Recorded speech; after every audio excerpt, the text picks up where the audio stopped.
할렐루야, 아멘. 이 시간 함께 하시는 형제자매들 축복합니다. 또 온라인으로 또 이 시간 예배당에 함께 하신 분들 가운데 주님의 은혜가 매 순간마다 더하시기를 축복합니다. 아멘. 오늘 이 시간 말씀은 마태복음 25장 1절에서 13절 말씀입니다. 마태복음 25장 1절에서 13절.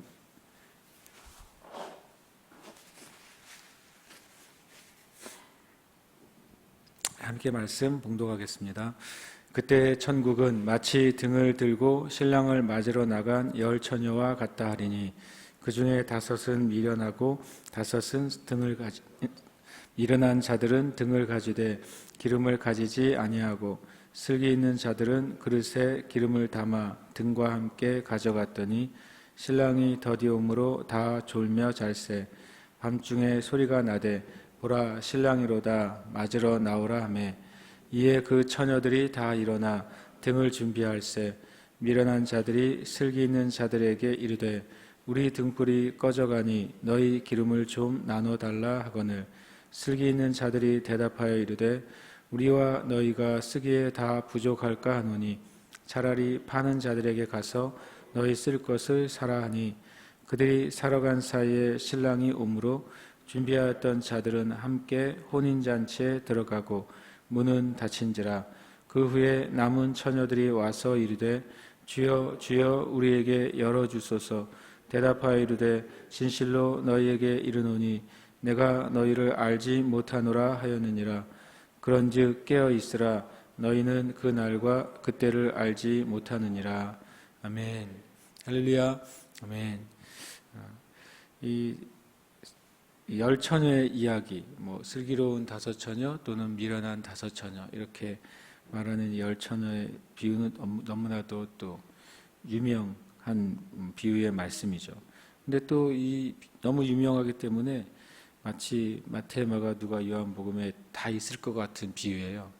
그런데 실은 이제 마태복음에만 나와 있는 비유죠.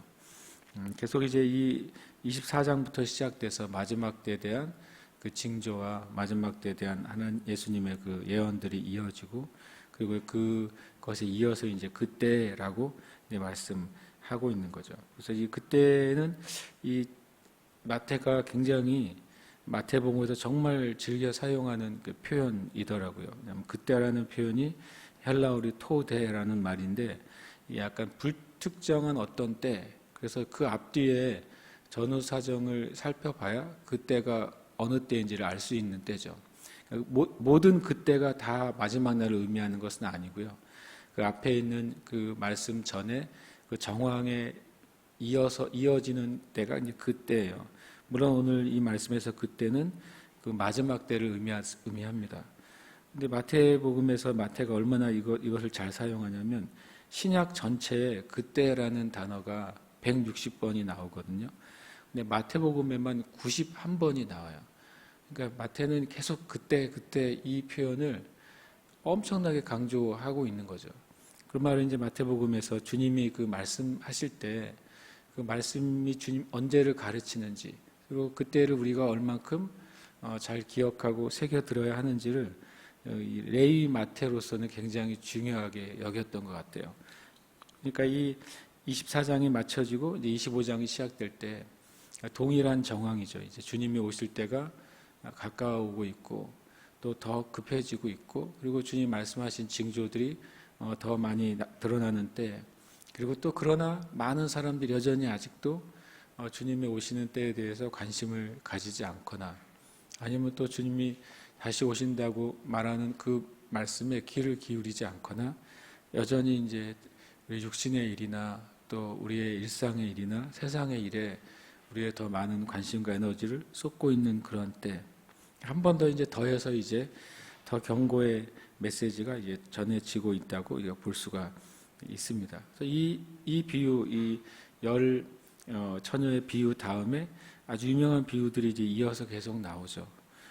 이제 달란트 비유가 이어서 나오고 그 다음에 양과 염소의 비유가 나와서 어떻게 보면 예수님의 이 성전에서 마지막 그 한 주간의 이야기 가운데 이 연속되는 비유는 마치 이제 주님께서 십자가를 지시기 전에 제자들과 또 이스라엘 백성들에게 마지막 기회의 말씀, 또 마지막 권면의 말씀, 마지막 경고의 말씀들을 계속해서 이제 강조하시고 있다고 이렇게 느낄 수가 있습니다. 우리가 천국 예수님의 그 비유들을 계속 따라가고 있는데 예수님의 천국 비유를 계속 이제 저는 이제 볼수록 두 가지 이제 마음의 어떤 감정이 계속 존재하는 것 같아요. 하나는 진짜 하나님의 나라에 대해서 제 마음 안에 더 사모하고 그리고 더 이제 내 자신을 돌아보는 시간들 저도 이제 갖고 있습니다.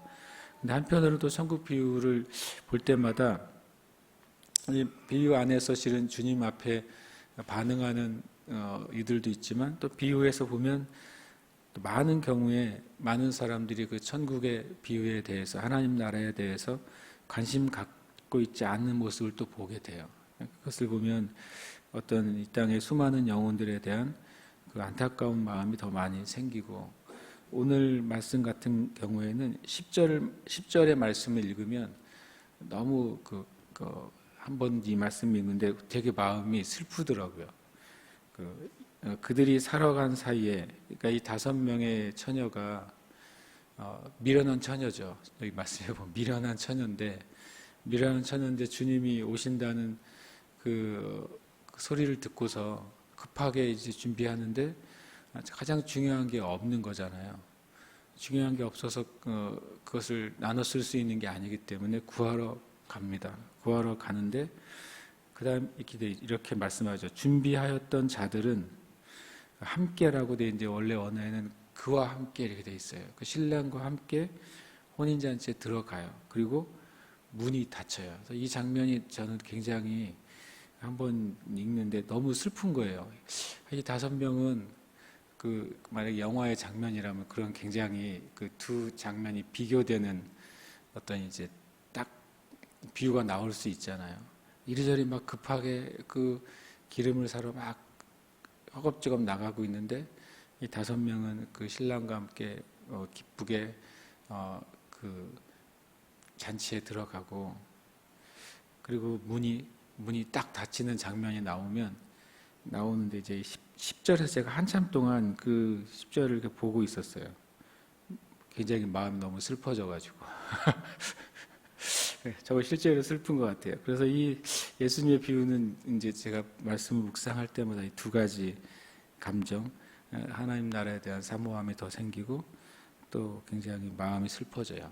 그 멸망당할 영혼들에 대해서 그런 마음이 많이 느껴지는 것이 주님의 비유입니다.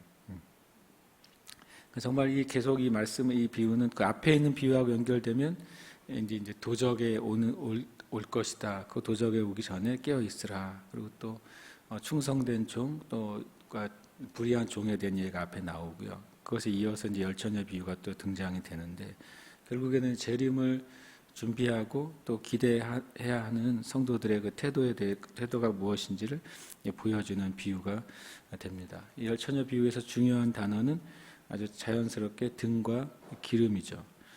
등과 기름이 무엇이냐 사람한테 물어보면 있는 사람마다 다르게 얘기하더라고요. 그래서 그러면 답이 뭐냐 물어봤더니 또 찾아봤더니 또 학자들마다 등은 뭐고 기름은 뭔지를 또 다르게 얘기하더라고요. 신기하게도요. 여러분은 등과 기름이 뭐라고 생각하고 이 말씀을 읽게 되는지 모르겠어요. 등이 뭐야? 그러면 이제 사람마다 어떤 이제 학자들은 등은 믿음이고 기름은 선한 행실이다. 이렇게 이제 일반적으로 해석하는 해석이 의외로 많아요. 그러면은 그 선한 행실이 없으면 천국에 가지 못하는구나 이런 결론이 나게 되잖아요. 믿음이 있어도 행실이 없으면 못 간다. 이게 또 이제 우리가 믿고 있는 그 믿음의 내용하고 구원의 내용하고 조금 또 달라지잖아요. 그래서 이제 이 등을 어떻게 해석하고 또 이제 기름을 어떻게 해석해야 되느냐 많은 이제 학자들의 의견이 많이 있더라고요. 근데 이제 사람들이 최종적으로 너무 하나로 확정을 짓지 말자 이게 이제 학자들의 의견이에요. 어떤 면에서 조금 아쉬운데 저도 나름대로 이제 말씀을 읽으면서 묵상한 것을 나누려고 합니다. 1절을 보면 이제 그때 천국은 마치 등을 들고 신랑을 맞으러 나가는 그 열 처녀의 그 상황, 또 열 처녀의 이야기하고 같은 면이 있다라고 말씀하고 있어요. 열 처녀라고 말하는 것은 열은 항상 충만한 수를 의미하죠. 그러니까 전체를 의미하는 거예요. 처녀는 마지막에 주님을 맞이하는, 마치 신랑 대신 주님을 맞이하는 신부는 이 땅에 있는 모든 교회, 모든 그리스도인들을 의미하는 것이죠. 그러니까 이 천국은 주님의 때를 맞이하는 모든 교회, 모든 성도들에 대한 태도를 보여주고 있어요. 근데 문제는 다 주님이 오시는 때가 있을 거라는 걸 안다는 거죠. 왜냐하면 교회에서 당연히 또 모든 성도들이 기본적인 신앙과 또 이제 성경적인 이해 안에서 이 기독교 신앙은 역사가 영원히 지속되는 게 아니라는 것을 우리는 알잖아요. 또 기독교 신앙은 마치 힌두교나 불교처럼 어떤 것이 어떤 시간상 개념으로 계속 반복되는 게 아니라는 것을 우리가 알잖아요. 그래서 기본적으로 교회나 그리스도인들은 그래 역사가 끝이 있지, 종말이 있지, 심판이 있지, 이것은 다 인정하고 이해한다는 거예요. 그런데 2절에 가면 그게 이제 그것을 알고 있는 것으로서는 충분하지 않다고 말씀하세요. 왜냐하면 그 중에 5은 미련하고 5은 슬기 있는 자다. 꼭 그러면 이제 교회 중에서 50%는 구원받고 50%는 지옥 가나 보다, 이렇게 단순 계산을 하면 안 되잖아요. 성경 말씀 이렇게 5대5로 나뉜 것은 분명히 이 땅의 모든 교회와 성도들 안에서 바른 신앙의 삶을 사는 주님의 때를 준비하는 신자와 교회도 있고 그렇지 않은 신자와 교회도 있다는 것을 보여주기 위해서 5과 5으로 이렇게 구별을 하고 있죠. 실은 우리가 우리의 삶에 있어서 사람과 어떤 상황을 흔히 말하듯이 무 자르듯이 딱 잘라가지고 네 편 내 편 가르는 것은 옳은 생각이 분명히 아니죠. 그런데 이 무 자르듯이 딱 자르는 때가 딱 한 번 있어요. 그것은 마지막 때죠. 그때는 중간이 없는 거죠.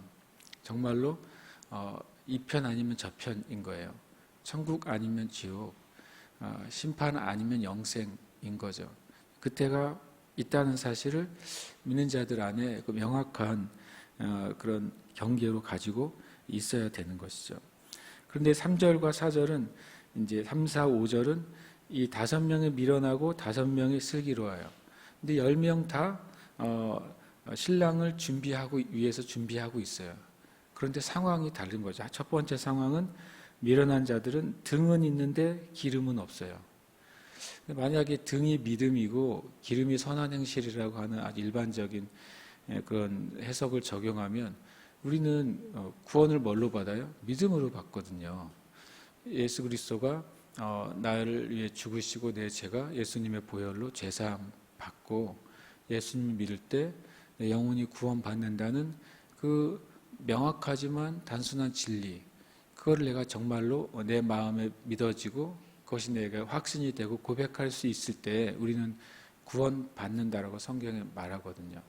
선한 행실은, 성경에 많은 선한 행실은 당연히 그 바른 믿음에 따라오는 바른 행실이겠죠. 그러나 선한 행실이 적다고 해서 지옥 가고 많다고 해서 천국 가는 개념은 분명히 아니거든요. 다만 선한 행실은 성경의 마지막 심판 때 하나님의 상급과 영광의 차이가 있다는 것을 성경은 분명히 말씀하시거든요. 그런 면에서 선한 행실은 아주 지극히 중요하고 가치 있는 것이죠. 그러나 아주 그냥 최대로 이제 뒤로 물러서라도 정말 참된 믿음을 가지고 있다면 구원받는 게 성경적이죠. 그래서 저는 이 등을 믿음으로 보고 기름을 선한 행실로 보는 데는 저는 개인적으로는 이제 충분하지 않다고 하는 생각이 들어요. 오히려 저는 거꾸로 생각을 했어요. 등은 이 땅의 교회와 그리스도인들이 가지고 있는 신앙 생활인 거죠. 신앙의 모습이에요. 이 등이라고 하는 것은 일종의 등잔을 말하잖아요. 불을 붙일 수 있는 기구예요. 그리고 그 안에 또 기름을 채울 수 있는 기구죠. 기름이 채워지고 불을 붙이는 심지가 있는 등 기구를 의미해요. 일종의 이것은 우리의 저는 전체 신앙생활의 틀이라고 생각을 했어요. 예배 생활, 기도 생활, 또는 헌금 생활, 또는 어떤 봉사와 헌신의 생활, 이런 전체가 모든 이 여인들이 가지고 있는 등인 것이죠. 근데 내용적으로는 다를 수 있어요. 겉으로는 다 똑같은 등을 가지고 있는데, 겉으로는 똑같이 다 주일날 아침에 모여서 예배하고 있고, 겉으로는 똑같이 함께 기도와 또 찬양에 참여하고 있고, 겉으로는 봉사와 선교에 참여하고 있어요. 다 등을 가지고 있는 것이죠. 그러나 두 번째 상황은 이 등을 다 갖고 있지만 내용적으로 다른 게 있다는 거예요. 미련한 사람은 기름이 없어요. 원래 언어에 보면 여분의 기름통을 가지고 있지 않다고 되어 있어요. 그러니까 이 기름을 채우면 그것이 언젠가는 타서 심지가 꺼질 거 아닙니까? 그러면 그 전에 다시 기름을 보충해 줘야 계속 타게 되는 거죠. 언어의 의미는 등은 가지고 있는데 여분의 기름통을 준비하고 있지 않은 자가 미련한 자고, 등을 가지고 있는데 늘 여분의 기름통을 준비하고 있어서 불이 꺼질 때쯤에 다시 채워 넣을 수 있는 준비가 되어 있는 자가 슬기 있는 자들이에요. 여기서 미련하다고 하는 의미를 제가 살펴봤더니 이렇게 되어 있어요. 되게 재미있는 표현인데, 생각 없다 이렇게 되어 있어요. 너 이렇게 생각 없이 사니 이렇게 말하잖아요. 이게 성경에 있는 미련하다는 뜻이에요. 그리고 또 하나는 우리 말로 치면 너 이렇게 개념이 없냐 이런 말 있잖아요. 그것도 미련하다는 뜻이더라고요. 그래서 한국말이 굉장히 성경의 진리에 가까운 용어네 이렇게 생각을 했는데, 그다음에 또 하나 미련하다는 뜻이 뭐가 있냐면 앞으로의 미래를 전혀 예측하지 않고 살아가는 게 미련하다고 되어 있어요. 그러니까 요즘 말로 하면 될 대로 되라죠. 그냥 내 안에 앞에 있는 대로 사는 거야. 뭐 인생이 뭐 별거 있어. 이렇게 생각하는 삶. 실은 그게 놀랍게도 그러한 종류의 삶이 이 세대에 되게 팽배하거든요. 그냥 눈앞에 있는 기쁨, 눈앞에 있는 즐거움, 눈앞에 누릴 수 있는 거를 누리는 게 그게 인생이지 라고 하는 개념의 생각과 사상이 의외로 이 세대의 마음에 굉장히 많이 퍼져 있어요. 이게 마지막 때에 그게 생각이라는 사실을 제가 깨닫게 됐어요. 왜냐하면 미련하다고 하는 것이 생각 없이 사는 것. 좀 고상하게 말하면은 신중하지 못한 삶이 미련한 삶이에요. 그리고 앞으로 일어날 일에 대해서 조금도 주의하거나 그것을 계획하거나 하지 않는 삶. 이것이 미련한 삶이죠. 이 다섯 처녀는 신랑이 온다는 사실을 분명히 알고 있거든요. 그리고 자기도 그것을 기다리는 그 위치에 있다는 사실을 분명히 알고 있는데 이대로 하면 생각 없는 거예요. 그리고 주의하지 않는 거예요. 그리고 점검하지 않는 거예요. 그것이 미련한 상태의 교회와 성도의 모습이라는 거예요. 그럼 반면 슬기 있는 사람은 그 반대인 것이죠. 자기를 살피는 사람이라는 거예요. 자기를 살피고 점검하는 태도를 가진 사람이죠. 내가 가지고 있는 그 등에 기름이 충분히 있는가? 나는 또 여분의 기름을 충분히 가지고 있는가? 이런 것을 점검하고 또 돌아보는 사람, 그 사람이 슬기 있는 사람이에요. 근데 이 미련한 태도는 너무나도 중요한 게, 이런 태도에 있어서 영적 분별력이 없을 때는 이것은 육적인 영역, 우리의 정신적인 영역, 그리고 영적인 모든 영역에서 아주 치명적인 문제를 가져온다는 거예요. 이것은 특별한 어느 때의 문제가 아니라 모든 그리스도인과 교회의 일상의 상태를 말하고 있는 것이죠. 어떤 그리스도인과 어떤 교회는 그 일상의 상태가 늘 깨어있고 자기를 돌아보고 신중한 삶을 사는 것이고, 어떤 그리스도인과 어떤 교회는 그 일상의 상태가 생각 없이 그냥 바로 눈앞에 손앞에 있는 것을 해결하느라 급급한 그 삶과 신앙의 삶을 사는 거예요. 근데 그것은 나중에 아주 치명적인 결과를 가져온다고 오늘 비유에서는 말씀하고 있습니다. 그리고 세 번째 상황은 5절인데요. 신랑이 자꾸 오겠다는 걸 알겠는데 자꾸 늦어진다는 거예요. 신랑이 더디 온다. 계속 원래 의미는 계속 지체되고 있다 이런 거예요. 지연되고 있다는 거예요. 이쯤 와야 되는 거 아니야? 그런데 지연되고 있어요. 그리고 근데 거기다 더해서 다 졸며 잘세.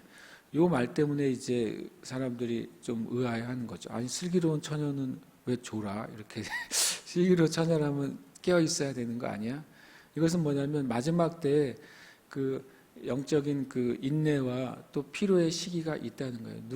누군가에나 다 도래하는 시간들이죠. 깨어 있고 기도하는 자들 안에도 인내하고 또 견뎌야 될 시간들이 있는 것이고 전체 그 세대가 어두운 시대가 있는 거예요. 그러나 준비하고 있는 사람에게는 그 시대 가운데서 주님의 때가 이르렀을 때 준비되어 있기 때문에 주님을 맞이할 수 있는 것이고 어둡고 미련한 세대라 할지라도 준비되어 있지 않으면 그때 시작한 준비는 늦을 거라고 이제 말씀하고 있는 것이죠.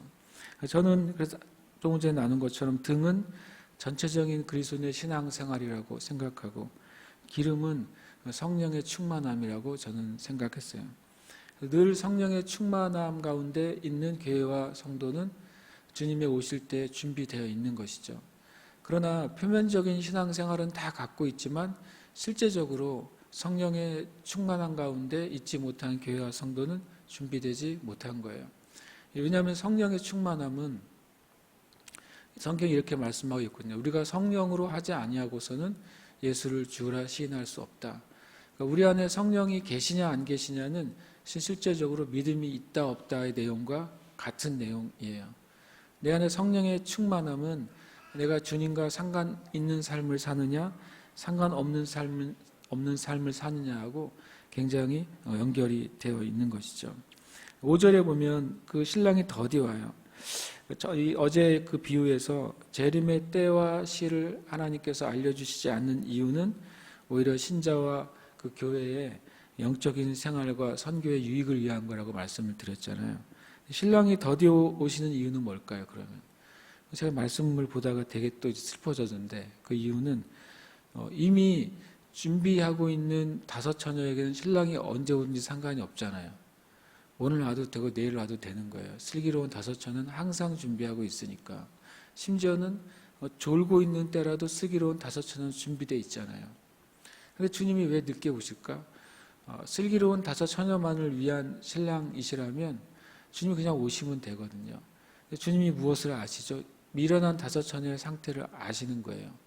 그러니까 그 상태를 아시는 신랑이 자꾸 늦춰요. 그 이유는 뭐겠어요?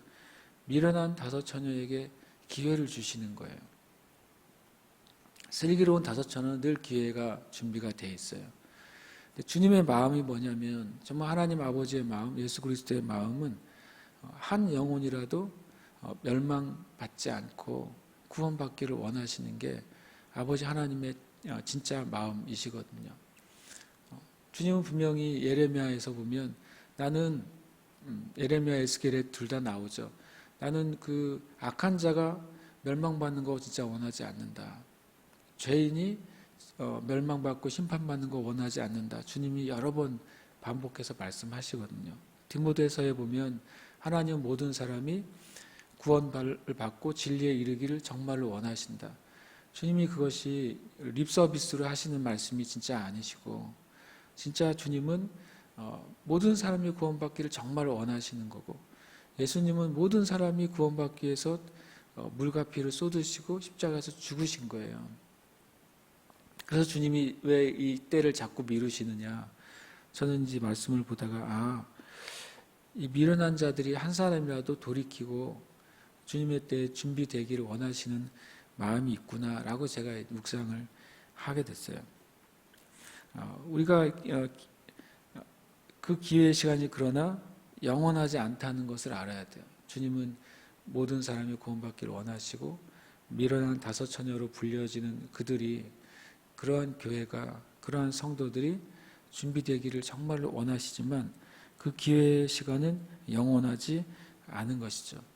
우리가 빨리 정신을 차리고 여분의 기름을 준비하는 삶을 살아야 돼요.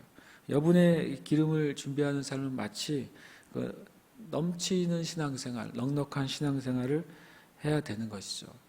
만약에 이런 표현이 좋은지 모르겠지만 넘치는 기도의 삶, 넘치는 예배의 삶, 넘치는 그 말씀과 또 헌신의 삶을 살아야 돼요.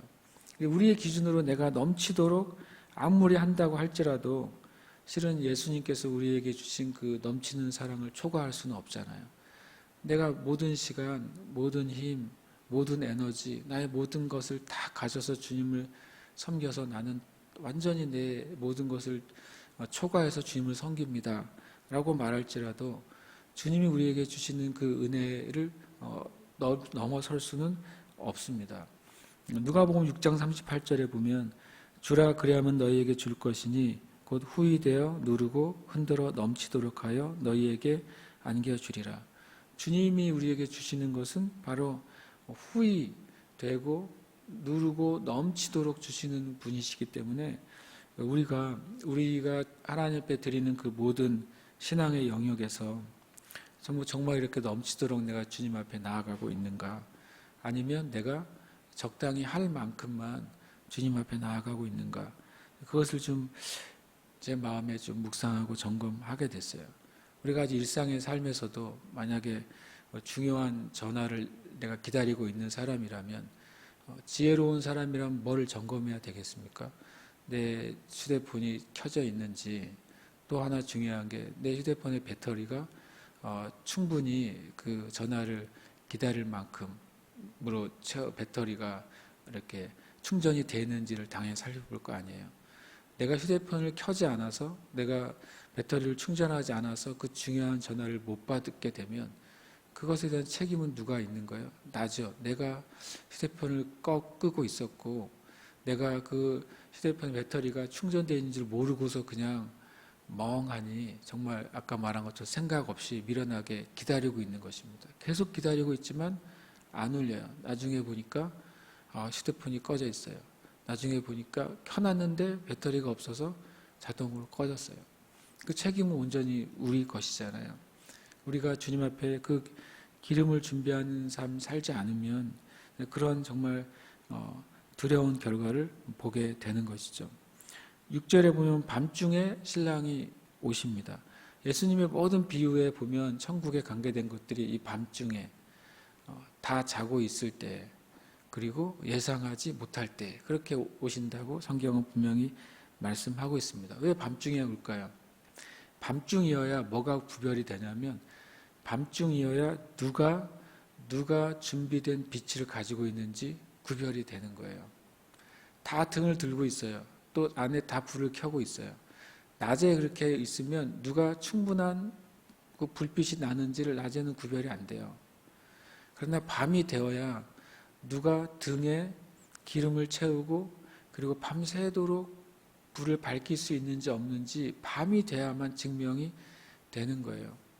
주님이 우리를 보고 너희는 세상의 빛이라고 그러셨어요. 그것은 기본 전제가 세상이 어둡다는 것을 전제로 하고 있는 거죠.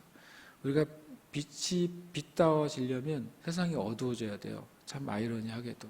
그래서 주님이 오실 때는 분명히 세상은 더 어두워집니다. 지금보다 더 어두워지고 더 악해져요.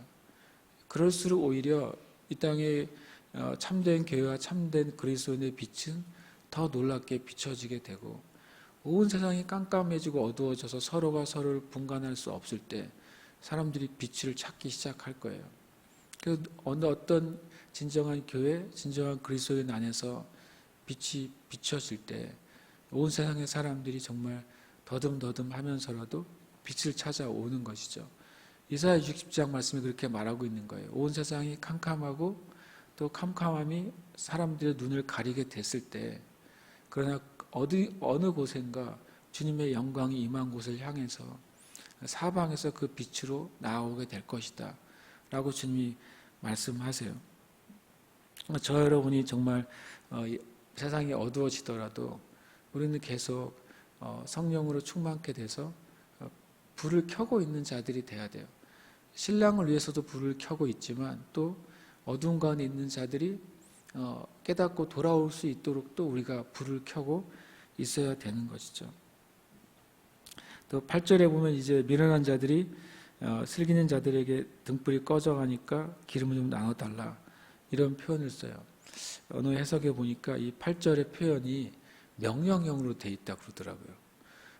겸손하지가 않아요. 미련할 뿐만 아니라 기름 내놔 이렇게 말하는 식의 문장이 되어 있다 그러더라고요. 그러니까 정신을 차리지 못한 거죠. 이 급한 때에도 마음이 겸손하지 못한 거예요. 그런데 제가 이 말씀을 보다가 8절이 이렇게 되어 있어요. 등불이 꺼져간다. 3절에 보면 미련한 자들은 등은 있는데 기름이 없다 그랬어요. 기름이 없는데 등불이 꺼져간다. 이것은 무슨 의미냐면 심지가 타는 거예요. 더 이상 태울 수 있는 등이 없으니까 자기 심지를 태우니까 진짜 꺼져가는 그 절박한 상황을 깨닫게 된 것이죠. 근데 그나마저 조금 있으면 그 심지도 다 타버리면 아무것도 소용이 없게 되는 것이겠죠. 우리가 때때로 내 심지를 태우는 신앙생활을 조심해야 돼요. 왜냐하면 불은 붙어 있는데 근데 실은 기름이 없으면 성령의 은혜로 내가 신앙생활을 하는 게 아니라 내 자신을 소진하면서 신앙생활을 하고 있는 것이죠. 그것이 바로 육적인 열심으로 신앙생활을 하는 거예요. 육적인 열심의 신앙생활은 뭐겠습니까? 그것은 뭐냐면 사람의 안목과 사람의 인정을 위해서 신앙생활을 하는 거예요. 그리고 또 자기의 만족과 자기의 유익을 위해서 신앙생활을 하는 거예요. 이것은 육적인 열심으로 타오르는 등과 같습니다. 그러나 그것은 영원하지도 않고 얼마 가지도 못하고 그 빛이 다른 사람에게 정말 생명을 주지도 못해요. 모세가 만난 그 하나님은 떨기나무에 붙어있는 불이지만 나무를 태우지 않으시잖아요. 그냥 영원히 타는 불이에요. 오히려 그 불 때문에 떨기나무가 더 아름답게 느껴지고 더 귀하게 느껴지는 것이죠. 떨기나무는 흔한 나무지만 그 하나님의 불이 붙었기 때문에 특별한 나무가 되는 거잖아요.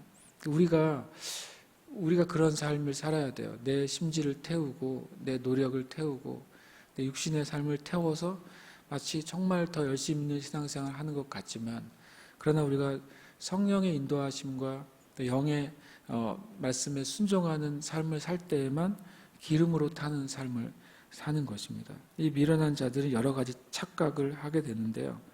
4가지 착각을 하게 되더라고요. 첫 번째 3절에 보면 신랑이 올 때까지 내 기름이 충분할 거야 라는 착각을 하고 있는 것 같아요. 자기의 예상으로 기름이 충분할 거라고 생각하는 것이죠. 신랑이 오는 시간을 자기의 기준으로 예측을 하는 거예요. 그리스도인의 신앙생활은 하나님 나라를 준비하는 자지 내가 내 마음대로 예측하는 자가 아니에요. 우리는 그냥 준비되어 있는 삶을 살아야 되는 것이죠. 두 번째 미련한 처녀들의 착각은 평소에 등을 점검하지 않는 거예요. 그냥 잘 되겠지라고 생각했던 것이죠. 우리의 그 영적인 신앙생활은 매일 매순간 깨어 있어야 되는 것이지 1년에 한 번 어떤 특별한 부흥회 때 점검해야 되는 게 신앙생활이 아닌 것이죠. 세 번째 미련한 처녀들의 착각은 이건 정말 착각인데 기름을 나눠 쓸 수 있다고 생각을 한 거예요. 그래서 내 기름 좀 나눠주세요 라고 말한다는 것이죠. 기름은 자기 기름만 사용할 수 있다는 사실을 몰랐어요. 사실은 신앙의 삶은 그 믿음은 결국엔 자기의 믿음으로만 증명되잖아요. 믿음 좋은 그 부모님의 믿음으로 내 믿음이 증명되지 않고 은혜가 많은 그 교회의 믿음으로 내 믿음이 증명되지 않잖아요. 또 심지어는 믿음의 4대, 5대, 10대라 할지라도 그 위에 믿음의 그 조상들의 믿음으로 내 믿음이 증명되는 건 진짜 아니잖아요. 하나님 나라에 가는 믿음은 내 믿음으로 가야 돼요. 그 사실을 이 미련한 처녀들이 착각했어요. 굉장히 안타까운 착각이죠. 그리고 정말 결정적인 착각이 하나 있는데요. 혼인잔치에 늦더라도 다시 기회를 주실 거야 라고 하는 착각이에요. 10절에 그들이 문을 열어달라고 그래요. 두드리고 하면 열어줄 거라고 하는 아주 일말의 희망을 가지고 있는 것이죠. 혼인잔치가 있기 전까지 천국이 임할 때까지는 주님은 무제한의 기회를 주세요. 악한 자에게도 기회를 주고 미련한 자에게도 기회를 주시고 하나님의 원수된 자에게도 기회를 주시는 게 천국에 임할 때까지는 계속 기회가 무제한적이죠. 그러나 천국이 임하고 나면 그 기회는 영원히 끝나는 거예요. 그것을 미련한 처녀들이 착각하고 있었습니다. 마지막 13절에 보면 이렇게 말합니다. 그런즉 깨어 있으라 너희는 그날과 그때를 알지 못하느니라. 그리고 그 앞에 주님이 나는 너희를 도무지 알지 못한다고 주님이 그 다섯 처녀를 부인하세요. 이 말이 참 두려운 말인데 신랑과 진짜 관계 있는 신부는 또 처녀들은 신랑을 아는 사람이 아니라 신랑이 알아봐 주는 사람인 거예요. 진정한 믿음은 예수님이 인정하는 믿음을 가진 사람입니다. 예수님께서 누구를 인정하실까요? 매 순간 내가 성령 안에서 깨어있고 주님의 때를 준비하는 그리스도인을 주님이 인정하시는 거죠. 성령 충만하다고 하는 건 두 가지 의미입니다. 하나는 성령의 그 인도를 받는 삶이고 또 성령님의 명령에 순종하는 삶이 성령 충만한 삶이라고 이렇게 이해하고 있습니다. 마태복음 7장 21절에 보면 나더러 주여 주여 하는 자마다 다 천국에 들어갈 것이 아니요 다만 하늘에 계신 내 아버지의 뜻대로 행하는 자라야 들어가리라. 어떤 분이 농담으로 나더러 주여 주여 해서 그렇다.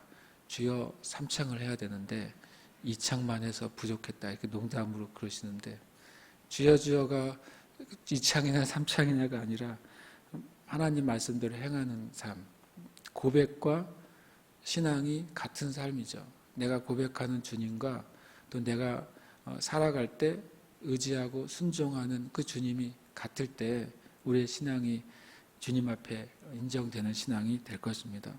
그리고 함께 이 시간에 기도하겠습니다. 주님 우리 안에 참된 그 믿음의 준비가 있게 해주시고 매일 매 순간 주님과 동행하는 삶 살게 하여 주시옵소서. 하나님 우리에게 슬기로운 마음을 주셔서 우리 자신을 점검하고 주님의 때를 간절히 갈망하는 삶 살게 하여 주시옵소서. 우리 합심해서 기도하겠습니다.